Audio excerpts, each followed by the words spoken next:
ಎಲ್ಲರಿಗೂ ನಮಸ್ಕಾರ. ಕರ್ನಾಟಕ ಶಿಕ್ಷಕರ ಅರ್ಹತಾ ಪರೀಕ್ಷೆ 2024 ಕುರಿತಾಗಿ ವಿಶೇಷವಾಗಿರ್ತಕ್ಕಂತಹ ತರಗತಿಗಳು. ನಾವು ಈಗಾಗಲೇ ಇಂಗ್ಲಿಷ್ ಬೋಧನಾಶಾಸ್ತ್ರದ ಮೇಲೆ ಕೇಳಲಾಗಿರ್ತಕ್ಕಂತಹ ಪ್ರಶ್ನೋತ್ತರಗಳನ್ನು ಒಂದೊಂದಾಗಿ ಬಿಡಿಸ್ತಾ ಹೊಂಟಿದ್ವಿ.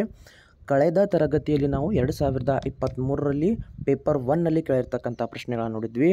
ಇವತ್ತೇನು ಮಾಡೋಣ, 2023 ಪೇಪರ್ 2ನಲ್ಲಿ ಕೇಳಿರ್ತಕ್ಕಂತಹ ಇಂಗ್ಲೀಷ್ ಬೋಧನಾಶಾಸ್ತ್ರಕ್ಕೆ ಸಂಬಂಧಪಟ್ಟಂಥ ಪ್ರಶ್ನೆಗಳನ್ನು ನೋಡ್ತಾ ಹೋಗೋಣ.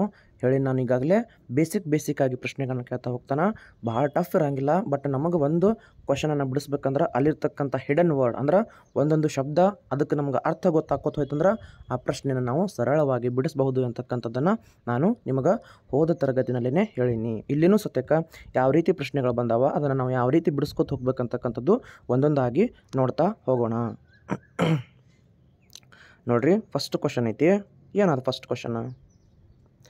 The basic rule of direct method in language learning is. ಭಾಳ ಸರಳ ಐತಿ, ಏನಿಲ್ಲ. ಅಂದ್ರೆ the basic rule of the direct method ಅಂದ್ರೆ ಈಗ ಭಾಷೆಯನ್ನು ಡೈರೆಕ್ಟ್ ನೇರ ವಿಧಾನವನ್ನು ನಾವು ಮಕ್ಕಳಿಗೆ ಮಾಡಕತ್ತೀವಿ. ಯಾಕಂದರೆ ಇಂಗ್ಲೀಷ್ನಲ್ಲಿ ನೇರ ವಿಧಾನಕ್ಕೆ ಸ್ವಲ್ಪ ಹೆಚ್ಚು ಒತ್ತು ಕೊಡ್ತಾರಂತ ಗೊತ್ತೈತಿ, ಹೌದಾ? ಅಲ್ಲಿ ಟ್ರಾನ್ಸ್ಲೇಷನ್ ಮೆಥಡ್ಗೆ ಅವಕಾಶವಿಲ್ಲ. ನೋಡ್ರಿ, the basic rule of the direct method is language learning is ಅಂದರೆ ಭಾಷೆಯಲ್ಲಿ ನೇರ ವಿಧಾನ ಡೈರೆಕ್ಟ್ ಮೆಥಡ್ನ ಒಂದು ಪ್ರಮುಖವಾಗಿರ್ತಕ್ಕಂತಹ ರೂಲ್, ನಿಯಮ ಏನಂತಂದ್ರೆ ಅಲ್ಲಿ ಟ್ರಾನ್ಸ್ಲೇಷನ್ ಮಾಡೋಂಗಿಲ್ಲ, ಟ್ರಾನ್ಸ್ಲೇಷನನ್ನು ಮಾಡಿ ಬೋಧನೆಯನ್ನು ಮಾಡೋಂಗಿಲ್ಲ ಅಂತಕ್ಕಂಥದ್ದು. ನೋಡ್ರಿ, ಟ್ರಾನ್ಸ್ಲೇಷನ್ ಅಲೌಡ್ ಅಂತಕ್ಕಂಥದ್ದು ರಾಂಗ್ ಆಗ್ತೈತಿ. ರೂಲ್ ಆಫ್ ಗ್ರಾಮರ್ ಆರ್ ಇದನ್ನು ರಾಂಗ್ ಆಗ್ತೈತಿ.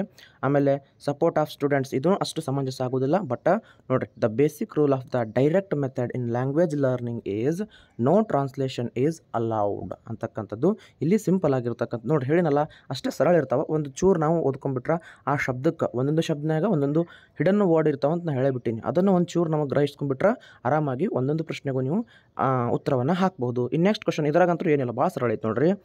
ಅ classroom teacher wants to ask comprehension question.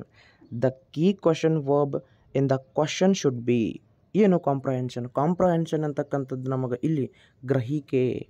Comprehension ಅಂತಕ್ಕಂಥದ್ದು ಏನು ಕೊಡ್ತೈತಿ ನಮಗೆ ಅರ್ಥ? ಇಲ್ಲಿ ಗ್ರಹಿಸುವುದು ಅಂತಕ್ಕಂಥದ್ದು ಅರ್ಥವನ್ನು ಕೊಡ್ತೈತಿ. ಅಂದ್ರೆ ಈಗ ತರಗತಿ ಕೋಣೆಯಲ್ಲಿ ಟೀಚರ್ ಏನು ಮಾಡಕತ್ತಾನ, ಆಸ್ಕ್ ಕಾಂಪ್ರಹೆನ್ಷನ್ ಕ್ವಶನ್ ಅಂದ್ರೆ ಗ್ರಹಿಸ್ಕೊಳ್ತಕ್ಕಂಥ ಪ್ರಶ್ನೆಗಳನ್ನು ಮಕ್ಕಳಿಗೆ ಕೇಳಕತ್ತಾನ ಅಂತ ಅನ್ಕೋರಿ. ಅಲ್ಲಿ ದ ಕೀ ಕ್ವಶನ್ ವರ್ಬ್ ಇಂದ ಕ್ವಶನ್ ಶುಡ್ ಬಿ ಹೆಂಗಿರಬೇಕು? ಅವು ಡಿಫೈನ್ಡ್ ಆಗಿರಬೇಕು, ಸ್ಟೇಟ್ ಆಗಿರಬೇಕು, ನೇಮ್ ಆಗಿರಬೇಕು, ಅಲ್ಲ ಎಕ್ಸ್ಪ್ಲೇನ್. ಆ ಮಗುವಿನಿಂದ ಎಕ್ಸ್ಪ್ಲೇನ್ ಅಂತಕ್ಕಂಥದ್ದನ್ನು ಬಯಸ್ತೈತಿ. ಆಪ್ಷನ್ ಸಂಖ್ಯೆ 4 ಇದಕ್ಕೆ ಸರಿಯಾಗಿರ್ತಕ್ಕಂಥ ಉತ್ತರ.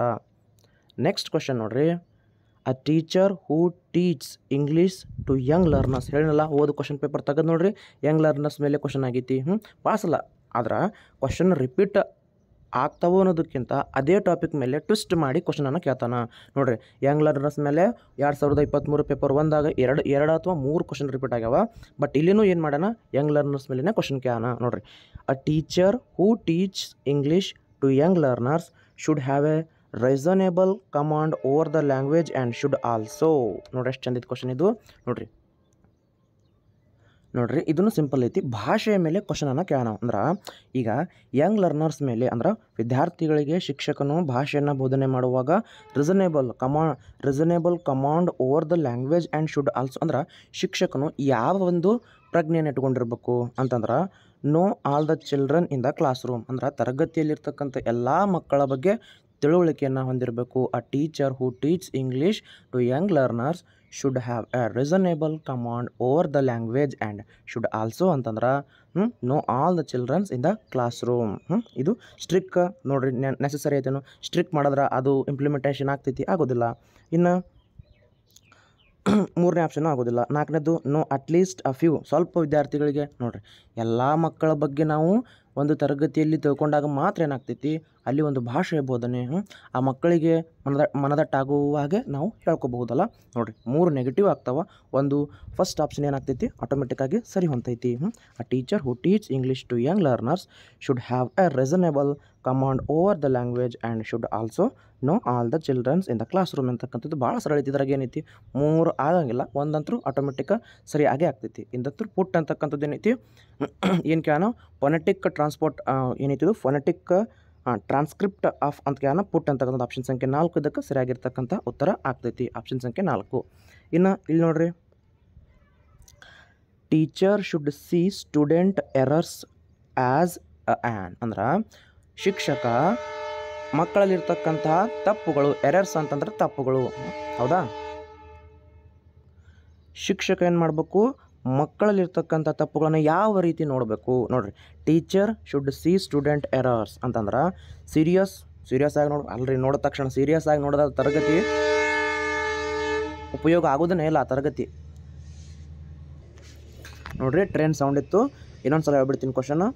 Teacher should see student errors ಅಂದ್ರೆ ಮಕ್ಕಳಲ್ಲಿರ್ತಕ್ಕಂಥ ತಪ್ಪುಗಳನ್ನು ಒಬ್ಬ ಶಿಕ್ಷಕ ಯಾವ ಥರ ನೋಡ್ಬೇಕು, ಸೀರಿಯಸ್ ಆಗಿ ನೋಡ್ಬೇಕಾ? ಅಲ್ಲ, ಸೀರಿಯಸ್ ಅಂತಂದ್ರೆ ಹೆಂಗಾಗ್ತದೆ ರೀ, ನೆಗೆಟಿವ್ ಸೆಂಟೆನ್ಸ್ ಅಲ್ಲ. ನೋಡಿರಿ, ಕೆಲವೊಂದಿಷ್ಟು ಪ್ರಶ್ನೆಗಳನ್ನು ನಾವು ಓದಲಾರ್ದೇ ಆರಾಮಾಗಿ ಟಿಕ್ ಮಾಡ್ಕೋಬೋದು. ಅದಕ್ಕೆ ಒಂದು ಚೂರು ನಾವು ಓದ್ತಕ್ಕಂಥ ಶೈಲಿ, ಪ್ರಶ್ನೆ ಏನು ಕೇಳೋಣ ಇಷ್ಟು ಗೊತ್ತಿತ್ತಂದ್ರೆ ಆರಾಮಾಗಿ ನೀವೇನು ಮಾಡ್ಬೋದು, ಆ ಪ್ರಶ್ನೆಗೆ ಉತ್ತರವನ್ನು ಆರಾಮಾಗಿ ಹಾಕ್ಬೋದು. ನೋಡಿರಿ, ಸೀರಿಯಸ್ ಮಾಡೋದ್ರಿಂದ ತರಗತಿ ಬೇಕಾಗಿಲ್ಲ. ಫಸ್ಟ್ನೇದಂತರೂ ಆಟೋಮೆಟಿಕ್ ರಾಂಗ್. ಇನ್ನು ಎರಡನೇದು ಸರಿ ಐತಿ, ಬಟ್ 3 ಮತ್ತು 4ನೇ ಆಪ್ಷನ್ ಎರಡು ನೋಡ್ಕೊಂಡ್ಬಿಡ್ರಿ. Unnatural part of the learning process, unnatural wrong ಅಲ್ಲ, ನ್ಯಾಚುರಲ್ ಆಗಿರ್ಬೇಕು. ಒಂದು ತರಗತಿ ಅಂತಂದ್ರೆ ಹೆಂಗಿರ್ಬೇಕು, ನ್ಯಾಚುರಲ್ ಆಗಿರ್ಬೇಕು. ಆಮೇಲೆ ಇದಂತರೂ 4ನೇದಂತರೂ ಆಗೋಂಗಿಲ್ಲ, ಹೌದಾ. ನೆಕ್ಸ್ಟ್ ನೋಡಿರಿ, ಎರಡನೇದು ನ್ಯಾಚುರಲ್. ನೋಡಿರಿ, ನ್ಯಾಚುರಲ್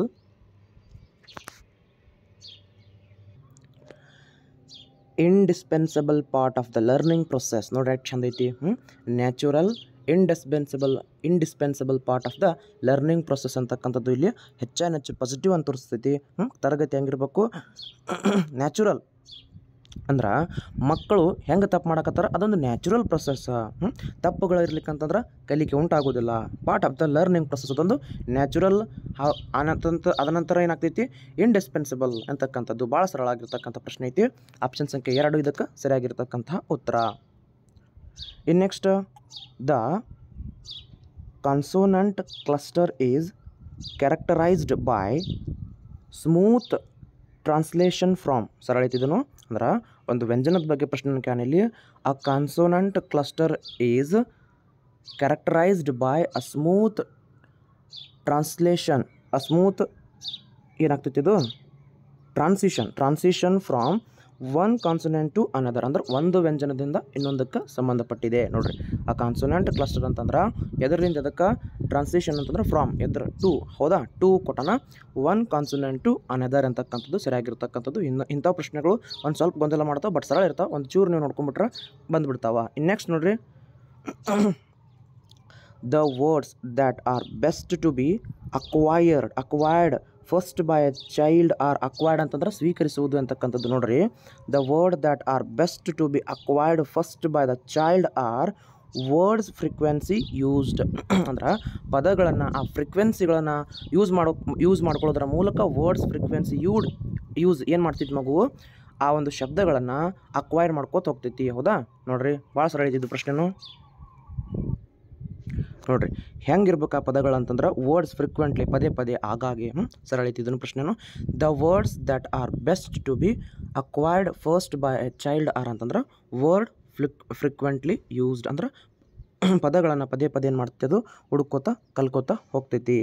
ಇನ್ನು a word explained in the dictionary is called an entry ಅಂದ್ರೆ ಡಿಕ್ಷನರಿ ಅಂತಕ್ಕಂಥದ್ದು ಏನಂತ ಇಲ್ಲಿ ಒಂದು ನಮೂದು. ಆ್ಯನ್ ಎಂಟ್ರಿ ಅಂತಂದ್ರೆ ಒಂದು ನಮೂದು ಅಂತಕ್ಕಂಥದ್ದು. ಭಾಳ ಸಿಂಪಲ್ ಆಗಿರ್ತಕ್ಕಂಥ ಪ್ರಶ್ನೆ. ಇಂಥವ್ರನ್ನ ಸ್ವಲ್ಪ ನಾವು ನೋಟ್ ಮಾಡ್ಕೊಂಡು ಇಟ್ಕೋಬೇಕು, ಯಾಕಂದ್ರೆ ಮತ್ತೆ ಕೇಳ್ತಕ್ಕಂಥ ಚಾನ್ಸ್ ಇರ್ತದೆ, ಅಥವಾ ಎಲ್ಲೋ ಒಂದು ವಾಕ್ಯಗಳನ್ನು ಹಿಂದೆ ಮುಂದೆ ಮಾಡಿ ಪ್ರಶ್ನೆಗಳನ್ನು ಕೇಳ್ತಕ್ಕಂಥ ಚಾನ್ಸಸ್ ಭಾಳ ಇರ್ತದೆ. A word explained in the dictionary is called an entry. ಇದನ್ನು ಸ್ವಲ್ಪ ನೆನ್ಪಿಟ್ಕೊಂಡ್ಬಿಡ್ರಿ. ರೋಲ್ ಪ್ಲೇ ಬಗ್ಗೆ ಕೇಳೋಣ. ಇದ್ರಾಗ ಏನಿತ್ತು ನೋಡ್ರಿ ಪ್ರಶ್ನೆನಾಗ, ಏನೇನೋ ಇಲ್ಲ. Role play given students an opportunity of practice communicating in. ನೋಡ್ರಿ, ರೋಲ್ ಪ್ಲೇಯಿಂದ ಮಗುವಿಗೆ ಏನು ಉಪಯೋಗ ಆಗ್ತೈತಿ, ಏನು ಕಲಿತೈತಿ, ಏನೈತಿ ಇದರ ಪ್ರಶ್ನೆನಾಗ. ರೋಲ್ ಪ್ಲೇ ಎಲ್ಲದರಿಗೂ ಬರ್ತೈತಿ. ಕನ್ನಡದಾಗೂ ಬರ್ತೈತಿ, ಇಂಗ್ಲೀಷ್ನಾಗೂ ಬರ್ತೈತಿ. ಆಲ್ಮೋಸ್ಟ್ ರೋಲ್ ಪ್ಲೇ ಮೇಲೆ ಕ್ವಶನನ್ನು ಕೇಳ್ತಾನೆ, ಅಂದ್ರೆ ನಾಟಕ ಪ್ರದರ್ಶನದ ಮೇಲೆ. ನೋಡ್ರಿ, ಫಸ್ಟ್ ಆಪ್ಷನ್ ಏನೈತಿ, different social context and social rules. 100% ಸಮಾಜದಲ್ಲಿರ್ತಕ್ಕಂಥದ್ದನ್ನು ಏನು ಕಂಟೆಕ್ಸ್ಟ್ ಮತ್ತು ಸೋಷಿಯಲ್ ರೂಲ್ಸ್, ಸಾಮಾಜಿಕ ನಿಯಮಗಳನ್ನು. ಸೋಷಿಯಲ್ ರೂಲ್ಸ್ ಅಂತಂದ್ರೆ ಸಾಮಾಜಿಕ ರೋಲ್ಸ್, ಸಾಮಾಜಿಕ ಪಾತ್ರಗಳನ್ನು ಕಲ್ಕೋತ ಹೋಗ್ತೈತಿ. ರೋಲ್ಸ್ ನೆವರ್ ಇಮ್ಯಾಜಿನ್ಡ್, ಇದೂ ಆಗೋದಿಲ್ಲ, ಎರಡನೇದು ಆಗೋದಿಲ್ಲ. ಡಿಫ್ರೆಂಟ್ ಲ್ಯಾಂಗ್ವೇಜಸ್, ಮಲ್ಟಿಪಲ್ ಲ್ಯಾಂಗ್ವೇಜ್ ಇರ್ತಾವೆ, ಬಟ್ ಅದು ಸಫಿಷಿಯೆಂಟ್ ಆಗೋದಿಲ್ಲ, ರಾಂಗ್ ಆಗ್ತೈತಿ. ಆಮೇಲೆ ರಿಹರ್ಸ್ಡ್ ರೋಲ್ಸ್, ಇದೂ ಆಗೋದಿಲ್ಲ, 4ನೇದು ಆಗೋದಿಲ್ಲ. ನೋಡ್ರಿ, roll play given students an opportunity to practice communicating in different social context and social roles. ಎಷ್ಟು ಚಂದ ಐತೆ ನೋಡ್ರಿ ಕ್ವಶನ್. ನೋಡಿದ ತಕ್ಷಣ ಅಲ್ರಿ 3 ಆರಾಮಾಗಿ ಹೊರಗೆ ಹೋಗ್ತಾವ, ಒಂದೇ ಒಂದು ಸರಿ ಆಗ್ತೈತಿ. ಅದಕ್ಕೆ ಫಸ್ಟ್ ಆಪ್ಷನ್ ನೋಡ್ರಿ ಎಷ್ಟು ಚಂದ ಐತಿ. ಅದಕ್ಕೆ different social context and social roles ಅಂತಕ್ಕಂಥದ್ದು ಆರಾಮಾಗಿ ಇದಕ್ಕೆ ಉತ್ತರವನ್ನು ನಾವು ಹಾಕ್ಬೋದು. ನೋಡಿರಿ, ಯಾವುದೇ ಒಂದು ಪ್ರಶ್ನೆಯನ್ನು ಬಿಡಿಸಾಕತ್ತೀರ ಅಂತಂದು ಅದೊಂದು ಚೂರು ಒಂದು ಸ್ವಲ್ಪ ನಿಧಾನವಾಗಿ ಓದಿ ಏನದಕ್ಕೆ ಉತ್ತರ ಆಗ್ಬೋದು, ಹೆಂಗೆ ಅದಕ್ಕೆ ಉತ್ತರ ನಾವು ಕಂಡ್ಕೋಬೋದು. ಕೆಲವೊಂದು ಸಲ ನಾವು ಓದು ಮುಂದೆ ಸ್ವಲ್ಪ ರಾಂಗ್ ಆಗ್ತೈತಿ, ಅಥವಾ ಇಂಗ್ಲೀಷ್ ಇರ್ತದೆ, ಓದು ಮುಂದೆ ಪ್ರೊನೌನ್ಸಿಯೇಷನ್ನಾಗ ಏನಾದರೂ ಒಂದು ತಪ್ಪಾಗಿರ್ತೈತಿ. ಎಲ್ಲರಿಗೂ ಸಹಜ, ತಪ್ಪುಗಳಾಗೋದು ಸಹಜ. ಬಟ್ ಅಲ್ಲಿ ಏನು ಪ್ರಶ್ನೆ ಕೇಳೋಣ, ಆ ಪ್ರಶ್ನೆಗೆ ನಾನು ಹೇಗೆ ಉತ್ತರ ಮಾಡಬೇಕು, ಯಾವ ಒಂದು ಉದ್ದೇಶ ಇಟ್ಕೊಂಡು ನೋಡಿರಿ, ಯಾವ ಒಂದು ಉದ್ದೇಶ ಇಟ್ಕೊಂಡು ಈ ಪ್ರಶ್ನೆನ ತೆಗ್ದಾನ ಅಂತಕ್ಕಂಥದ್ದು ನಿಮ್ಮ ತಲೆಯಾಗ ಬರ್ಕೋತೋಯ್ತಂದ್ರೆ ಆರಾಮಾಗಿ ನೀವು ಅದಕ್ಕೆ ಪ್ರಶ್ನೆಗೆ ಉತ್ತರವನ್ನು ಹಾಕ್ಬೋದು. ನೋಡಿರಿ, ಮೇಲಿನ ಕ್ವಶನ್ ಏನೈತಿ, ಡಿಕ್ಷನರಿಗೆ ಸಂಬಂಧಪಟ್ಟೈತಿ. ಡಿಕ್ಷನರಿ ಅಂತಕ್ಕಂಥದ್ದು ಒಂದು ಎಂಟ್ರಿ, ಒಂದು ನಮೂದು ಅಂತಕ್ಕಂಥದ್ದು. ಇನ್ನು ರೋಲ್ ಪ್ಲೇ ಅಂತಕ್ಕಂಥದ್ದು social context and social roles, ಅಂದರೆ ಸಮಾಜದಲ್ಲಿರ್ತಕ್ಕಂಥ ಪಾತ್ರಗಳನ್ನು, ಅಲ್ಲಿರ್ತಕ್ಕಂಥ ನಿಯಮಗಳನ್ನು ಮಗು ಆ ಒಂದು ನಾಟಕದ ಮೂಲಕ, ರೋಲ್ ಪ್ಲೇ ಮೂಲಕ ಏನು ಮಾಡ್ತೈತಿ, ಕಲ್ಕೋತ ಹೋಗ್ತೈತಿ. ಸಿಂಪಲ್ ಆಗಿರ್ತಕ್ಕಂಥ ಪ್ರಶ್ನೆಗಳು. Descent is an entry found in a dictionary text to the word ascent. ನೋಡ್ರಿ, ಇಲ್ಲಿ ಒಂದು ಶಬ್ದವನ್ನು ಕೊಟ್ಟಾನ, ಹೌದಾ, ಅಸೆಂಟ್ ಅಂತಕ್ಕಂಥದ್ದು. ಅಸೆಂಟ್ ಅಂತಕ್ಕಂಥದ್ದು ದ ಅಂಡರ್ಲೈನ್ ಎಂಟ್ರಿ ಈಸ್, ಹೌದಾ. ನೋಡ್ರಿ, the underlined entry is pronunciation including syllable stress. ಭಾಳ ಸಿಂಪಲ್ ಐತಿ.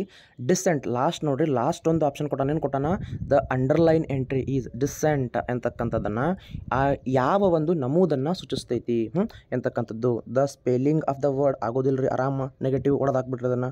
ಗ್ರಾಮೆಟಿಕಲ್ ಫಂಕ್ಷನ್ ಇದೂ ಆಗೋದಿಲ್ಲ. ಪ್ರೊನೌನ್ಸಿಯೇಷನ್ ಇನ್ಕ್ಲೂಡಿಂಗ್ ಸಿಲೆಬಲ್ ಸ್ಟ್ರೆಸ್ ಅಂದ್ರೆ ನಾವು ಉಚ್ಚಾರಣೆ ಮಾಡೋ ಮುಂದೆ ಇನ್ಕ್ಲೂಡಿಂಗ್ ಸಿಲೆಬಲ್ ಸ್ಟ್ರೆಸ್ ಅಂದ್ರೆ ಸ್ವರಗಳ ಒಂದು ಏನಾಗ್ತೈತಿ ಇಲ್ಲಿ ಹೆಚ್ಚು ಕಡಿಮೆ ಉಚ್ಚಾರಣೆ ನಾವು ಮಾಡ್ತೀವಲ್ಲ, ಸಿಲೆಬಲ್ ಅಂತಂದ್ರೆ ಸ್ವರಗಳಿಂದ ಉಚ್ಚಾರ. ಪ್ರೊನೌನ್ಸಿಯೇಷನ್ ಇನ್ಕ್ಲೂಡಿಂಗ್ ಸಿಲೆಬಲ್ ಸ್ಟ್ರೆಸ್ ಒತ್ತಡ ಅಂದ್ರೆ ಆ ಒಂದು ಡಿಸೆಂಟ್ ಅಂತಕ್ಕಂಥದ್ದು ಅಂಡರ್ಲೈನ್ ಎಂಟ್ರಿ ಈಸ್ ಅದು ಎದಕ್ಕೆ ಸಂಬಂಧಪಡ್ತೈತಿ. ಡಿಸೆಂಟ್ ಅಂತಕ್ಕಂಥದ್ದು ಪ್ರೊನೌನ್ಸಿಯೇಷನ್ ಇನ್ಕ್ಲೂಡಿಂಗ್ ಸಿಲೆಬಲ್ ಸ್ಟ್ರೆಸ್. ಇಂಥ ಪ್ರಶ್ನೆಗಳನ್ನ ಯಾಕೆ ಕೇಳ್ತಾನ, ಯಾಕಂತಂದ್ರೆ ಅಲ್ಲಿ ಮಗು ಯಾವ ರೀತಿ ಭಾಷೆನ ಕಲಿತೈತಿ, ಅಲ್ಲಿರ್ತಕ್ಕಂಥ ಶಬ್ದಗಳನ್ನ ಹೆಂಗೆ ಓದ್ತೈತಿ, ಹೆಚ್ಚಾನೆಚ್ಚ ಕೇಳ್ತಕ್ಕಂಥದ್ದು ಇಂಥ ಕ್ವಶನ್ನೇ. ಯಾಕಂತಂದ್ರೆ ಒಂದು ಫೊನೆಟಿಕ್ಸ್ ಮ್ಯಾಗ ಕೇಳ್ತಾನ ಅಥವಾ ರೈಮಿಂಗ್ ವರ್ಡ್ ಮ್ಯಾಗ ಕ್ವಶನ್ಗಳು ಫಿಕ್ಸ್ ಬರ್ತಾವೆ. ಬಂದ್ರೆ ಏನು ಮಾಡ್ತಾನೆ, ಸಿಲೆಬಲ್ಗಳ ಮೇಲೆ ಕ್ವಶನನ್ನು ಕೇಳ್ಕೊತ ಹೋಗ್ತಾನೆ. ಸಿಲೆಬಲ್ ಅಂತಂದ್ರೆ ಏನಿಲ್ಲ, ಸ್ವರಗಳ ಮೂಲಕ ನಾವು ಶಬ್ದಗಳನ್ನ ಯಾವ ರೀತಿ ಉಚ್ಚಾರ ಮಾಡ್ಕೊತ ಹೋಗ್ತೀವಿ ಅಂತಕ್ಕಂಥದ್ದು ಬರ್ತಾ ಹೋಗ್ತೈತಿ. ನೋಡಿರಿ, ಆರಾಮಾಗಿ ಡಿಸೆಂಟ್, ಇನ್ನೊಂದು ಸಲ ಹೇಳ್ಬಿಡ್ತೀನಿ ಪ್ರಶ್ನೆ ನೆನ್ಪಿಟ್ಕೊಂಡ್ಬಿಡ್ರಿ. Descent is an entry found a dictionary next to the word ascent. The underline entry is, underline ಮಾಡಿರ್ತಕ್ಕಂಥದ್ದು ಏನು ಸೂಚಿಸ್ತೈತಿ ಅಂತಂದ್ರೆ ಪ್ರೊನೌನ್ಸಿಯೇಷನ್ ಇನ್ಕ್ಲೂಡಿಂಗ್ ಸಿಲೆಬಲ್ ಸ್ಟ್ರೆಸ್ ಅಂತಕ್ಕಂಥದ್ದನ್ನು ಸೂಚಿಸ್ತೈತಿ. ಭಾಳ ಸಿಂಪಲ್ ಆಗಿರ್ತಕ್ಕಂಥ ಪ್ರಶ್ನೆ ಇಷ್ಟು. ಇನ್ನು ನೆಕ್ಸ್ಟ್ ಕ್ವಶನ್ ನೋಡೋಮು, ಮುಂದಿನ ಪ್ರಶ್ನೆ ಹೋಗ್ಬಿಡು ನೇರವಾಗಿ. ನೋಡಿರಿ, ಮತ್ತು ಅದೇ ಕ್ವಶನ್ ನೋಡಿರಿ. Teacher uses online audio dictionary in the classroom to teach. ಏನಂದ್ರೆ ಇದ್ರಾಗ ಒಬ್ಬ ಶಿಕ್ಷಕ ಏನು ಮಾಡಕತ್ತಾನ, ಆಡಿಯೋ ಡಿಕ್ಷನರಿ ಅಂದ್ರೆ ಶಾಬ್ದಿಕ ಕೇಳ್ತಕ್ಕಂಥದ್ದು, ಆಡಿಯೋ ಕೇಳೋಣಲ್ಲ ಅಂದ್ರೆ ಆನ್ಲೈನ್ ಆಡಿಯೋ ಡಿಕ್ಷನರಿಯನ್ನು ಕ್ಲಾಸ್ ರೂಮ್ನಲ್ಲಿ ಯೂಸ್ ಮಾಡಕತ್ತಾನ. Spelling of the words, meaning of the words, pronunciation of the words, word order. ನೋಡಿರಿ, ಮಗು ಏನು ಮಾಡಕತ್ತಾರ, ಕೇಳಕತ್ತಾರ. ಶಿಕ್ಷಕ ಆನ್ಲೈನ್ ಡಿಕ್ಷನರಿಯನ್ನು, ಆಡಿಯೋ ಡಿಕ್ಷನರಿಯನ್ನು ಯೂಸ್ ಮಾಡಕತ್ತಾರ. ಮಕ್ಳು ಏನು ಮಾಡ್ತಾರೆ, ಪ್ರೊನೌನ್ಸಿಯೇಷನನ್ನು ಕಲಿತಾರಲ್ಲ. ಎಷ್ಟು ಸರ ಅಳಿತಿದ್ದು, ಇದ್ರಾಗ ಏನೈತಿ, ಏನಿಲ್ಲ. ಆರಾಮಾಗಿ ಇಂಥ ಪ್ರಶ್ನೆಗೆ ನೀವು ಉತ್ತರ ಹಾಕೇ ಹಾಕ್ತೀರಿ. ಎಲ್ಲೇ ಒಂದು 10 ನೋಡಿರಿ, ಹೆಚ್ಚು ಬೋಧನಾಶಾಸ್ತ್ರದ ಮೇಲೆ 10 ಕ್ವಶನ್ಗಳು ಜಾಸ್ತಿ ಬರ್ಕೋತ ಹೋಗ್ತವೆ. 10ರಾಗ ನೀವು ಆರಾಮಾಗಿ 5ರಿಂದ 6 ಓದ್ಲಾರ್ದೇ ಆಗ್ತೀರಿ. ಒಂಚೂರು ಏನಾಗ್ತೈತಿ, ನಿಮ್ಮ ಬಿ ಎಡ್ ನೋಟ್ಸ್ ಇದ್ದು ಅಂದ್ರೆ ಒಂದು ಹೆಚ್ಚು ಕಮ್ಮಿ ಒಂದು ಸ್ವಲ್ಪ ರಿವಿಷನ್ ಮಾಡಿರಿ.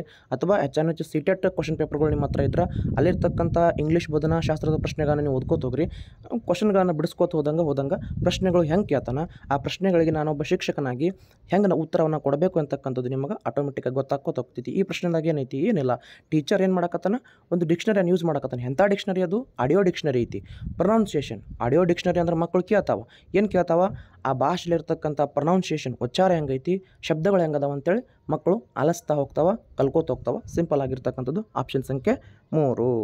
ನೋಡಿರಿ, the full form of the STH found in dictionary entries stand. Dictionary ಬಗ್ಗೆ ಕ್ವಶನ್ ಕೇಳ್ತಿರ್ತಾನೆ, ಭಾಳ ಸಲ ಇರ್ತಾವೆ. STH ಅಂತಕ್ಕಂಥದ್ದು ಸಮಥಿಂಗ್ ಅಂತಕ್ಕಂಥದ್ದನ್ನು ಸೂಚಿಸ್ತೈತಿ. ಆಪ್ಷನ್ ಸಂಖ್ಯೆ 1 ಇದಕ್ಕೆ ಸರಿಯಾಗಿರ್ತಕ್ಕಂಥ ಉತ್ತರ. ನೆಕ್ಸ್ಟ್ ಕ್ವಶನ್ ನೋಡಿರಿ, ಕೋಆರ್ಡ್ ಇನ್ 8. ನೋಡಿರಿ, ಹಿಂಗೆ ನಾನು ಓದು ಮುಂದೆ ಯಾಕೆ ಆ ಶಬ್ದ ಅಂಡರ್ಲೈನ್ ಕೊಟ್ಟಾನ ಅಂತ ಹೇಳ್ಬಿಡ್ತೀನಿ ನಿಮಗೆ. ಈ ಶಬ್ದವನ್ನು ಪೂರ್ತಿ ಕೂಡಿಸಿ ಹೋದ್ರೆ ಹೆಂಗಾಗ್ತೈತಿ, ಕೋಆರ್ಡಿನೇಟ್. ಹೌದಾ, ಇಲ್ಲಿ ಏನು ಕೊಟ್ಟಾನವ, ಕೋಆರ್ಡಿನೇಟ್ ಅಂತ ಕೊಟ್ಟಾನ. ಹೌದಾ, ಈಗ ಕ್ವಶನನ್ನು ಓದ್ಕೊಳ್ಳೋ, ಒಂದ್ಸಲ ಚೆನ್ನಾಗಿ ಕ್ವಶನನ್ನು ಓದ್ಕೊಳ್ಳೋ. ಮೇಲಿನ ರಿಪೀಟ್ ಆಗಿತ್ತು ಕ್ವಶನ್, ಈಗ ಇಲ್ಲೇ ರಿಪೀಟ್ ಆಗಿತ್ತು. ಎಲ್ಲಾಗಿತ್ತು, ಸಿಲೆಬಲ್ ಸ್ಟ್ರೆಸ್ ಅಂತಕ್ಕಂಥದ್ದು ಇಲ್ಲಿ ಬಂತಲ್ಲ. ಹಂಗೆ ಕೇಳ್ತಕ್ಕಂಥ ಮೆಥಡ್ ಅಂದ್ರೆ ಯಾವ ರೀತಿ ಪ್ರಶ್ನೆಗಳನ್ನ ಕೇಳಬೇಕು, ಹೆಂಗೆ ಅದಕ್ಕೆ ಉತ್ತರ ಮಾಡಬೇಕು, ಇಲ್ಲ ಐತಲ್ಲ. Underline word is the pronunciation including syllable stress. ಇಲ್ಲಿನೂ ಅದೇ ಕ್ವಶನ್ ಆಗಿತ್ತು ನೋಡಿರಿ, ಸೇಮ್ ಕ್ವಶನ್, ಒಂಚೂರು ಡಿಫ್ರೆಂಟಾಗಿ ಕೇಳೋಣಷ್ಟೇ.